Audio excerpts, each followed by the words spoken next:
20 childrens can do piece of work 24 days. 20 childrens ఒక వర్క్ని 24 days చేశారు. So how many children would be required to do the same work in 16 days? అంటే ఎంతమంది children, how many childrens మనం X అనుకుందాం.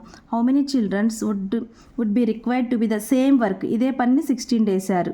మనం find out the childrens. X ఇక్కడ children తీసుకుందాం. అంటే 20 చిల్డ్రన్స్ 24 days చేశారు. 16 days చేసిన వర్క్ ఎంతమంది చిల్డ్రన్స్ చేశారని అడుగుతున్నారు. అప్పుడు 20 × 24 x × 16 8 3 8 2 30 చిల్డ్రన్స్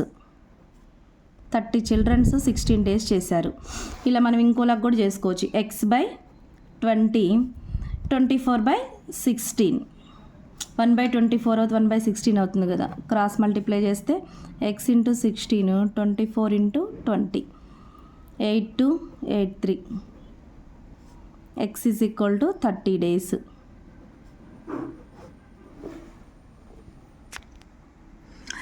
చిల్డ్రన్స్ ఇక్కడ ఎంతమంది చిల్డ్రన్స్? 20 చిల్డ్రన్స్. ఎన్ని డేస్? 24 days. 20 చిల్డ్రన్స్ 24 చేస్తే how many childrens would be required same work in 16 days? 30 childrens 16 days చేశారు. 30 చిల్డ్రన్స్ 16 days చేశారు. 20 చిల్డ్రన్స్ 24 చేస్తే 30 చిల్డ్రన్స్ 16 చేశారు.